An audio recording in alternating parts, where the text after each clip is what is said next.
All right. For those of you who don't have the wherewithal or the connections to get good concert tickets when you go to Ticketmaster.com. Yes. Or, any one of these outlets. And you might be the first one to hit that button to, buy your ticket, and you still get 30th row or something. Right, sure. The ticket may have gone on sale 30 seconds ago. You got your ticket, and you got 30th row. Right, okay. So the question is how come you just can't get the good tickets? Right. Well, you can on the aftermarket. Yes, but how do the people in the aftermarket get the tickets to sell it at the aftermarket? Well, gee, I can't imagine that the Ticketmaster people are also the owners of the aftermarket. Now, can you? Well, am I right? Well, this story was sent in by our good friend. Let's see who sent this one in here. Let's see here. Just want to make sure. Oh, there's okay. This is can't find it. Oh well. Thank you, whoever sent it. We know. Yeah. So anyway, by the time shotgun-wielding FBI agents raided his office, oh boy, Ken Lowson, Lowson, a former insurance salesman, had become America's greatest ticket scalper. Oh boy. Okay. From 2001 to 2010, according to the FBI indictment, his company, Wise Guy, had bought and resold 2.5 million tickets and made more than $25 million in profits. Good. I mean, that's terrible. The kid from Arizona was living a wild life of drink, drugs, and parties in Los Angeles. Right. In other words, the 3 Ps. Yeah. He was enjoying the 3 Ps. He certainly was. He was charged with hacking and defrauding ticket sellers like Ticketmaster. Okay. The secret of his success was in the servers the FBI confiscated, computer programs also known as ticket bots. Okay. That automate the process of buying tickets online. Okay. The bots grab all the best tickets before the human buyers and then flip them for resale on other sites. Okay, here's my question. Why is that illegal? Well, I guess saying it's good. I'm not saying it's good. Well, maybe because it's hacking. I don't know. Does that fall into the category? I mean, he is buying them, right? Correct, but is he hacking the system? Okay, well, they hacked the system by not selling the tickets legally. What do you mean? I mean, they don't sell. They put the tickets on sale, but they don't fucking really put them on sale. They sell them directly to the aftermarket instead of selling them. Dude, you can't go to, if fucking Hailstorm announces a show, you can't get first row if you go online at 10 a.m. on Friday. No, because aren't they those sell them to the aftermarket? Well, do they sell them or do those go to the promoters or whatever? They sell them because you can almost always buy them on fucking StubHub or whatever. Uh-huh. Dude, I own this is something I don't talk about much because I don't really do much with it, but I have a ticketing site. Did you know that? Mm-hmm. That's Attaboy Tickets. Yeah, I remember that. Attaboy.com, ATABOY, if anybody wants to buy tickets, but I don't really do much with it. But if you go to that site, you can get tickets to any show, any sold-out show, anywhere. And they're there like the 5 minutes after the show is announced. Sometimes before. Sometimes like the baseball tickets, you could buy baseball tickets or you could order them before they went on sale to the public. Or pre-order them or something. I mean, I've not investigated it that fully, so I'm not trying to state myself as fact here, but I mean, I've seen on that site where you can go because I was going to go when Garth Brooks was here. And I went online the fucking minute that the tickets went on sale to Ticketmaster, and they were like pretty much gone. Like, the minute they went on sale, I was getting like section 528. Right. Just shitbag seats. Yeah. So I went to my own site because I can give myself a discount, and I found them there, but they were still like ridiculously priced. Well, of to course get they seats are. that I wanted were like $1,000 a ticket. Of course. So, but what I'm saying is, how do they get there in fucking 5 minutes? True. It's because the ticket agents are either colluding with or owned by the fucking Ticketmaster or Live Nation or whatever. Sure. I mean, I don't know that to be fact, but that's what I always assume. Okay. I just assume that that's how they built a separate company and they worked hand in hand with each other to fucking double their profits. They could say, well, we sold them for $50 a piece, and then they're sold out. So now you have to buy them on the aftermarket for $350 a piece. And they win both ways. Both companies make money. True. Let me tell you how bad it is, dude. So I told you about the Jason Bonham show that I'm getting tickets for? Yeah, you told me, what the costs were and where the seats were and everything. Yeah. Did I tell you what the fucking quote-unquote service fee is for them? Well, for an $8-9 ticket? Yeah, you basically had subverted the service fee by actually going to the casino. Yeah, and but I'm buying them at the ticket window. But no, I do not know what the service fee was. For Jason Bonham experience, they are $80 a ticket. If I buy them online instead of going to the casino, per ticket fee, $18.80. Okay. Per ticket. Yeah, so that's almost $40 additional for two tickets. Correct. And let's be real. And I love Jason Bonham and the Led Zeppelin experience. I love it. It's a great fucking show. But shouldn't I be paying $18 to see a tribute band? Right? Probably, yes. I shouldn't be paying $100 per ticket. I should be paying, a tribute band, $10, $20, right? You would think, yeah. But no, $100 a ticket with the service fees. That's fucking retarded. It's fucking retarded. Well, you got to hand it to Jason that he's been able to parlay that Zeppelin relationship. Hey, more power to him, and he does a great show, dude. It's one of the best shows out there. No question about it. I'm not talking shit about it. I'm happy to. Well, I'm not happy to, but I'll spend the money to go, because it's well worth going. But my point is that, swinging this all the way back around, is that it's all fucking corrupt. So I don't see why this guy, unless he was stealing the tickets, what he's doing is illegal. He just found a way to buy the tickets before Ticketmaster could sell them to their own fucking service. Before they end up in the secondary market. Right. So I don't see why he's the same as the secondary market, but he doesn't have a contract with Live Nation or whoever. That's all he sounds like he's doing. But go ahead. I want to hear this story because I think I'm on this guy's side. All right. Well, anyway, this story was submitted by our friend Ozzy Ace, by the way. Okay. All right. Just make that clear. So anyway, so his bots grab up all the best tickets before the human buyers can. Okay. This hypercharged form of ticket scalping has little in common with the pre-internet era when men in coats sold paper tickets outside of a stadium. We were really good, and that was probably our downfall, Ken told Hack. We just took it too far and probably pissed off the other guys trying to do it. Okay. I made it too fast and too young, and it got to my head. 7 years on from the FBI raid, government and ticket sellers are still struggling to halt Ken's bot invention. The world's largest ticket seller, that is Ticketmaster, stopped 6 billion bot attempts last year at a rate of more than 11,000 per minute. Wow.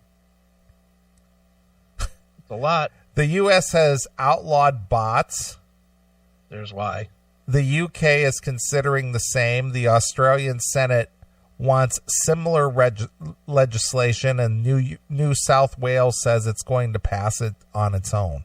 But there are questions over whether these laws work and whether the real problem with the ticketing goes deeper than the bot-armed scalpers. Mm-hmm. Ken Lawson says he's reformed after hallucinatory encounter with Obi-Wan Kenobi in Calcutta detox retreat. He now wants to help fans and stop scalpers. Okay. He explained to Hack how modern scalping works. Okay. So the first of all is understanding the bots. Mm-hmm. Before online tickets sales, concert tickets are typically sold over the phone or through record shops.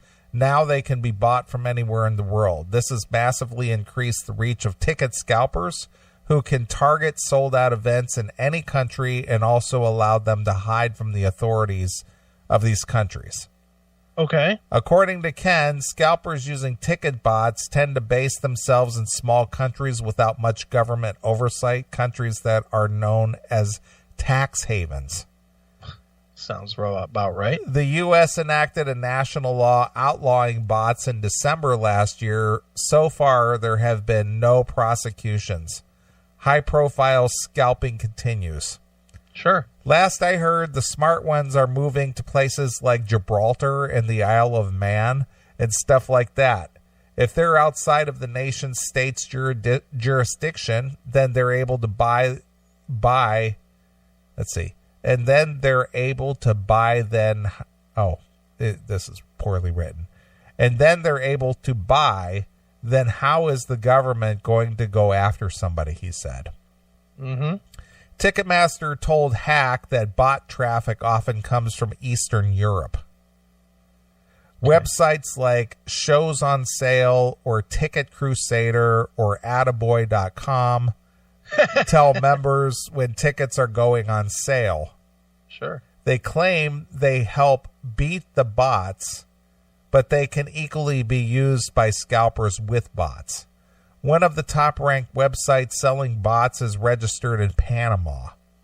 The tiny Caribbean country known for a canal, good beaches, and tax evasion, the website sells a range of bots for $300 to $900. Wow, that's not bad. $900 and you can start scalping tickets. It's not bad. You might want to add that to the Attaboy site. I might want to move to Panama. Yeah. Sounds good to me. No taxes and that. Wow. Sounds good.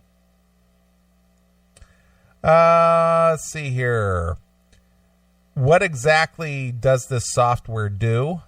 Mm-hmm. The software allows you to reserve multiple tickets, and you can do multiple searches simultaneously on one event or multiple events with just a click of a mouse. You can use it for drop checks as well as set them for pre-sale and on-sale events. I think that's exactly what you were just talking about. Right. It also has an option to allow you to set the bot to start at a specific time while you are not there, and then the software will start at a time and grab the tickets and notify you. Okay. If the ticket matches your criteria, the bots can be customized to meet your exact needs as well. In short, the bot grabs hundreds of tickets from multiple events simultaneously and lets you choose the cream of the tickets from them to buy in just one single click. Nice. That's good, but you still got to have some bank. Yeah, I agree. In order to do this well, you got to have, $100,000 of float money to do every show that's announced. Right. Okay. A salesperson from the website said the software works in Australia and users can mask their identities with proxy IP addresses.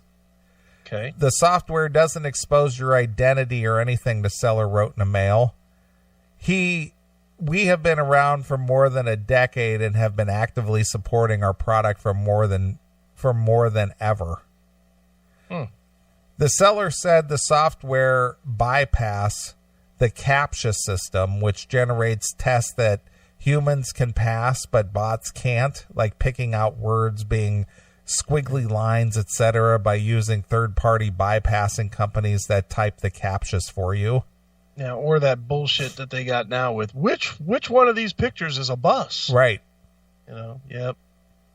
That is, there's a chance there's a human somewhere, possibly in India, right, typing numbers and letters into a CAPTCHA box so that a bot, which has been sold in Panama and possibly launched from Eastern Europe, can buy tickets in Australia. Nice. So this is a big business. Of course. It's probably, I mean, this guy was making millions. Yeah. They got a whole network set up. Well, if you're making millions a month, why wouldn't you? Sure. The first bots used by Ken's company were simple programs like autofill that saved his staff from filling out the same form over and over again. But he quickly saw their potential and began creating better bots. We started out with our 4 computers, and as time went on, we got bigger and bigger and bigger, and we got programmers and more computers. Nice. A single bot could open hundreds of windows and run through the process of buying a ticket simultaneously on each window. Jesus, you must have incredible amounts of RAM in those machines. Yeah. Ken would assign a power to each show. A bot with 300 power meant the equivalent of 300 people buying tickets. Wow. So one bot could simulate 300 people trying to buy tickets at one time. So he probably had an arsenal of machines. Yeah. So 300 tickets per machine. Yeah. So say Guns N' Roses was coming to the Gund Arena or something. He could literally lock up the whole thing if he had 10 computers or 100 computers or something. Sure. Wow.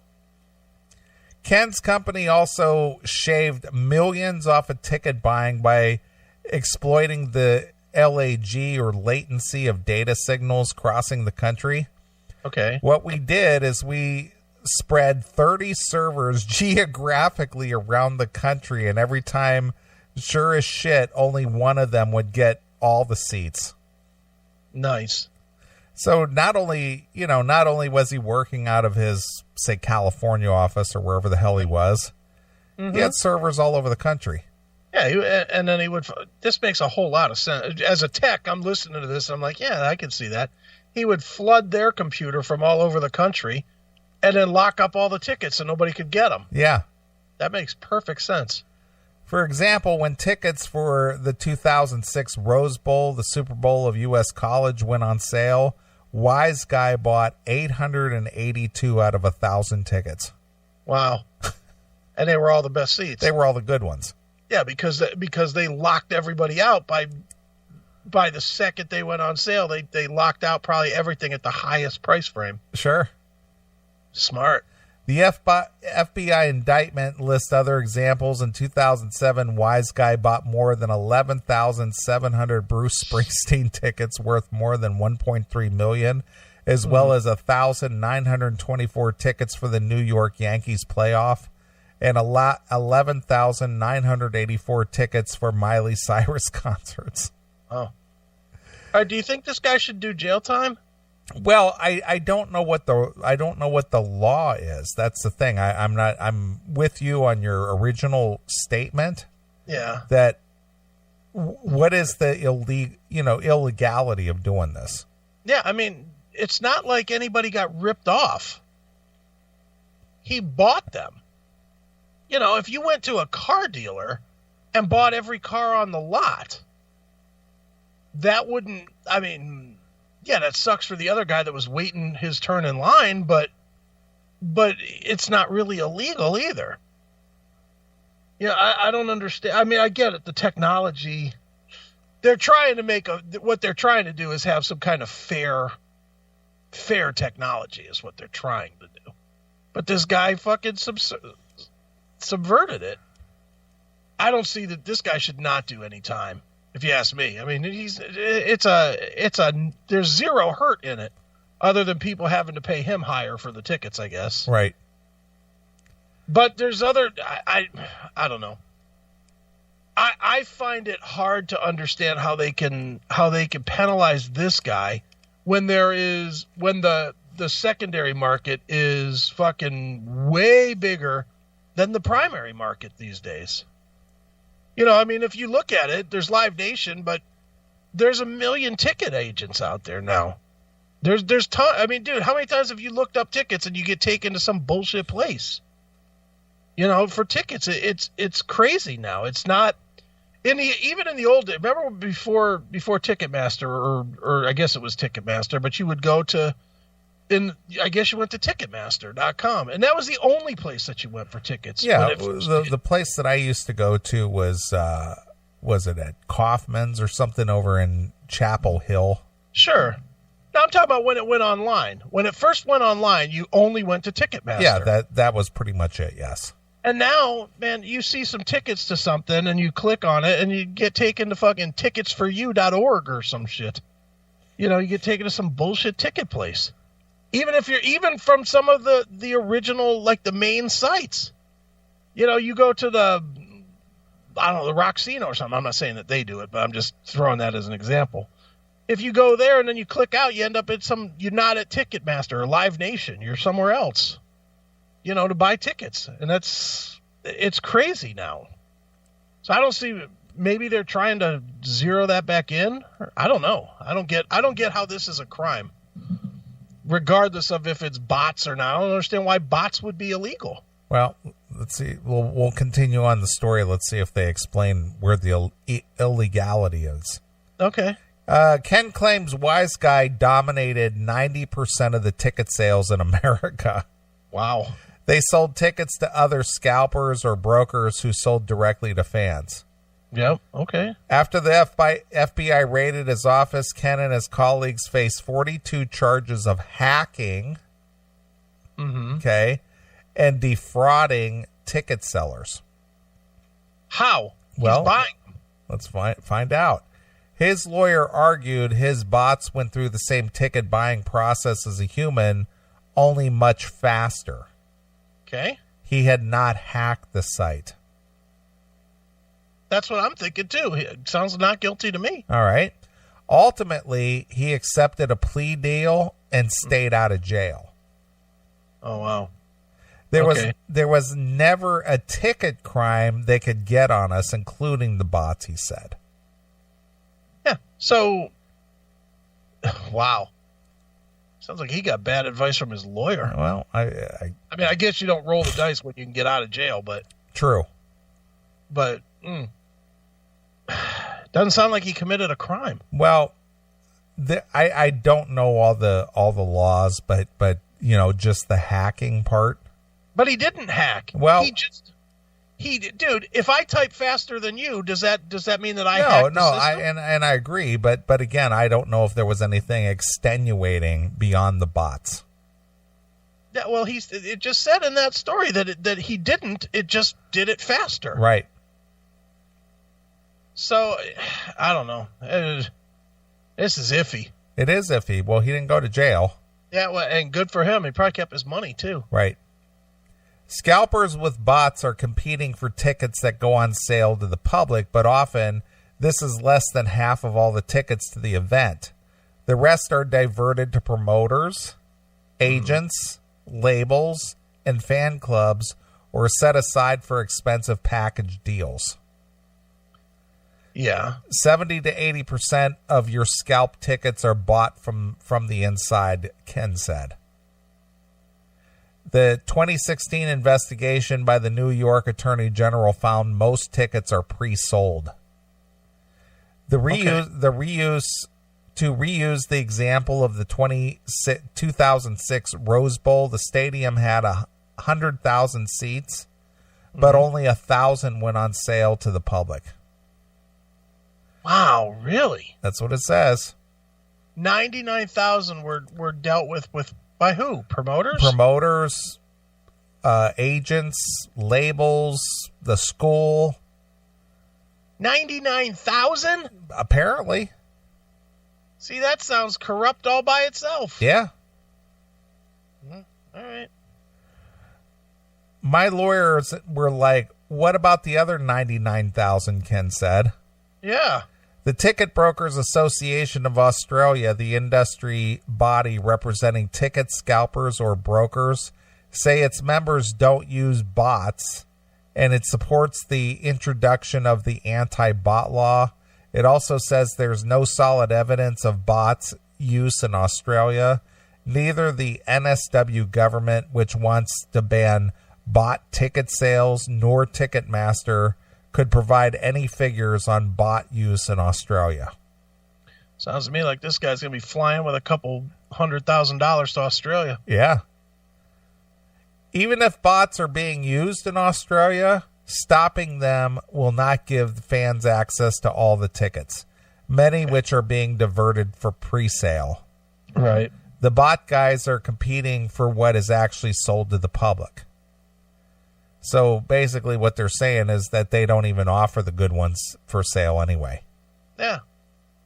It's a fucking joke now. Yeah.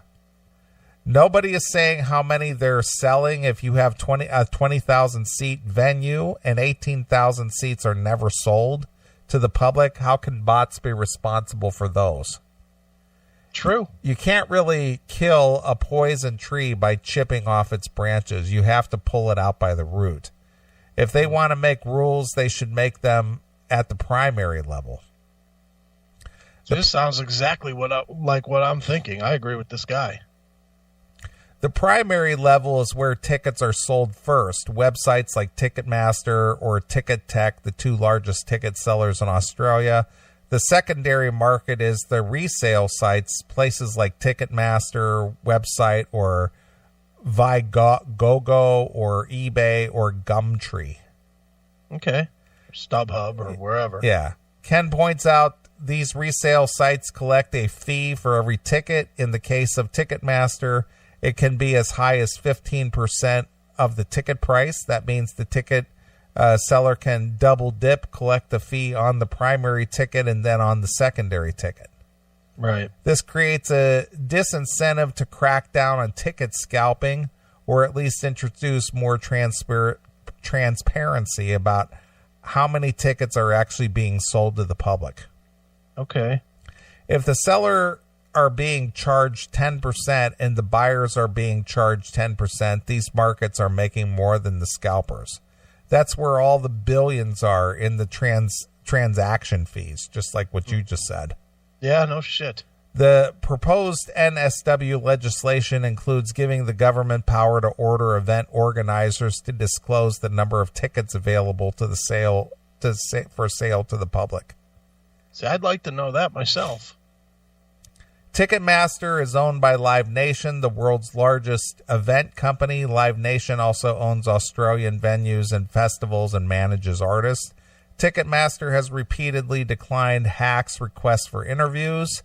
In a written statement, a Ticketmaster spokesperson said, Ticketmaster has always championed transparency and consumer protection within Australia across the primary and secondary markets. We welcome new legislation, and we will continue to work with the industry to ensure that tickets get directly into the hands of the fans. Yeah. In the ticketing industry, bots are often used in an attempt to unfairly purchase tickets that should always be available to the fans. Yeah, and their practices are unfair to the fans. Right. There's no justification for a 25% service fee. Especially when they don't even fucking mail you the tickets anymore. That's true. I mean, there's no service fee. I work with computers. There is absolutely no fucking way possible that, I'll use the Bonham Show as an example. There is no possible way that the computer recording the fucking sale into a database and sending me a PDF of that sale costs $18 per ticket. It's just not true. It probably the actual cost and wear on the computer and fucking transfer of data and everything, less than a nickel. Right. Less than a fucking nickel. $18 a ticket. Go fuck yourself, Ticketmaster. They're fucking full of shit themselves, and they're trying to make it sound like this guy's bad. Fuck you. I mean, how can they be against this guy and not themselves. They're the biggest fucking scumbags of all of them. Well, they're the ones who have the tickets. Yeah, but that's fucking bullshit. Chris cries bullshit on this. I do cry bullshit on this. Fake news. Right. Ticketmaster works to combat bots every day to make ticket availability and the overall ticket buying process better. Bots violate Ticketmaster terms of use and are in many cases illegal. Mm-hmm. Yeah, because then they lose their fucking money. Right. Yeah, jizzbags. So there you are. So for those of you who do go to shows and buy tickets online and you can't seem to get the good ones, it's the reason why. Yeah. You're never going to get the good ones. As Jackal said in the chat room, this is why I go to club shows. There you go. It's true. If I go to a big show, it's almost got to be a hookup now. I'm not going to go out and fucking... Like the Guns N' Roses show, $250 a ticket. I can't even imagine what the service charge for that is. What is the service charge for that? It's 50 fucking bucks? Probably. Suck my dick. 50 fucking bucks. I saw Guns N' Roses in Skid Row for fucking 30 back when they were relevant. You know, that was back then. It was like $30. Yeah, fuck off. Well, I got to be honest. I have not purchased tickets online in years. What's the last show you purchased tickets to? Boy. I don't know. I got to think about it.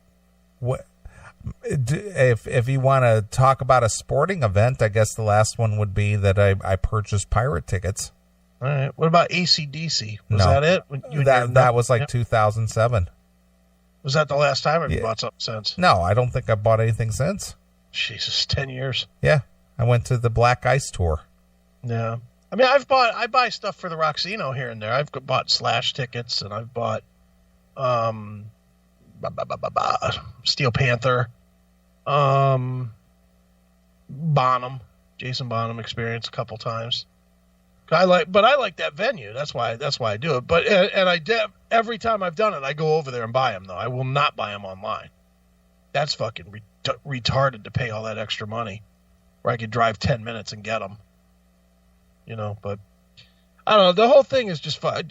That whole industry. The music industry just fucking killing itself. You know, this is another example of it. Have you heard this shit where they're saying about the fucking that you can't buy tickets, or when you buy your tickets, you can't transfer them. You got to get them in your name, and you can't. Well, that's actually been going on a while. That's horse shit too. Yeah, well, I agree because when was it? It's actually been a few years. Yeah. To where you have to show your ID, and your ID has to match the tickets and all this other shit. Yeah. Card you used to buy it and all that other shit. Yeah. That's bullshit. You know, they shouldn't be allowed to do that unless they take them back. You know, how can they tell you that you have to go when you buy you've bought that space. It shouldn't matter who you fucking buy the space for. You've bought that space. And they're telling you, well, you have to go. And so what, you can't give tickets as like a birthday present? Apparently not, unless you and the one that I think the only loophole there, and it's really not even a loophole, you have to show the card that you bought the tickets with. That's what I mean. So like I'm not a Steely Dan fan, okay? And Kelly likes Steely Dan. So she wanted to go to Steely Dan, and I wanted to buy her ticket, and I think the guy died, so I guess this is a horrible example, but... Well, no, no tour without him. Yeah, well, they are touring without him. Jason Becker died a few weeks ago, and the lead singer, he's still continuing on without him. All right, so Donald Fagen. If she wanted to go see Steely Dan, and I didn't want to go, but I wanted to give her tickets, I could buy the tickets and what? Give her my credit card? Apparently, you have to give her your credit card so she could show what ticket the card that she bought the tickets with. That's just ridiculous. I agree. I mean, That's just stupid. It's just, the thing is, and here's the problem I have with politics, with online commerce, with this entertainment. Mm-hmm. Anytime that there's big money involved, corruption. Sure. Every time. Of course. You know, and the thing is, it always blows back on the little guy like you and I, who are we're just trying to buy tickets to go for a night out. Yeah, well, that's all we're trying to do. I like Metallica, so I want to go and fucking see the show. That's it. But instead, I got to fucking get fucked in the ass in order to go see Metallica. You know, that was a whole nother thing this year, that whole Metallica thing, where you couldn't fucking guarantee your tickets. Or anything. You know, what the fuck? What is that about? Yeah, it's just a mess. That's why, dude, I have no problem not going anymore. I really don't. I've gotten really settled in to streaming them on YouTube or streaming the video somewhere else. You know, that's just better now. It's just everything is a hassle these days. It is. You can't just go out and have fun anymore. You know, the only way you can go out and have fun at a show is if you have a hookup. Because if you have a hookup, you avoid all that bullshit. Yeah, I know. Believe me, I know. I've attended a million Dawkins shows in the last 10 years. Mm-hmm. And if I'm with the guys or and it doesn't even have to be Dawkins. I've been with other bands. Yeah. If I'm with the band, never an issue. Or if you just, I mean, like, I didn't have that hookup, but like for the babies or even for Styx, where what's his name? Ricky Phillips hooked me up to go see Styx. I had no hassle. Everything was easy. I went to the show. I showed them a driver's license. They handed me fucking tickets. They walked me right into the 10th row, and I was there, and that was it. No hassle, no bullshit, no nothing. Boom. Went, saw it, great show. Good. Anytime I buy tickets, it's always a fucking hassle. It's having to go over to the fucking Roxino to pick them up. Then it's getting there. Then it's fucking, you know, the whole hassle of them, you know, carting your tickets. You know what I mean? Or walking you through the fucking long line to get in. Yeah. Where when we went to Styx, because I was on the guest list, they just fucking opened another door and let me right in. It was nice. It was easy. It's gotten to where it's not fun anymore. I know. Or maybe I'm just turning into an old fucking geezer. No, it has become a hassle. It is. And the last big show that I went to M3. Yeah. Back in end of April. Had VIP passes. I had a VIP laminate. Right. And I just walked up to the gate. Oh, welcome, sir. Yeah, come on in. And walked around the place. Went to they had 2 different pavilions. Yeah. I just walked around. Oh, backstage, sir. Oh, welcome. Glad to have you here, sir. Yeah. Meanwhile, back 15, 20 years ago, I would go to shows with Rock and Randy, and we would just find our way backstage. We wouldn't have any passes. You know, we wouldn't have any passes for anything. We would just find our way in. You know, find our way into everything. That's how we met fucking Kiss. That's how we got back. That's how we got backstage at, I think one of the Poison shows was, Randy waved down Chuck Garrick, who was playing for, LA Guns? Yeah, LA Guns. I was there. Were you at that? Remember? And were you with us? I was with you. When Randy waved down Chuck Garrick and he came to the side of the stage and brought us in. Yeah. Well, actually, it was Jizzy. Was it Jizzy? Yeah, Jizzy came to the side of the stage and goes, "Come on, dude, listen. Come on." He goes, just follow me. All right. Yeah, that's right. But I mean, that was not that, I guess it was that long ago now, but it was so much easier. And that was at Blossom. That wasn't at the fucking, the bullshit club. The Flying Machine. No, it wasn't at some bullshit club. That was at Blossom with 15,000 people. Yeah. And it's like, hey, come on, quick. It's so fucking stupid now, man. It's crazy. It is crazy.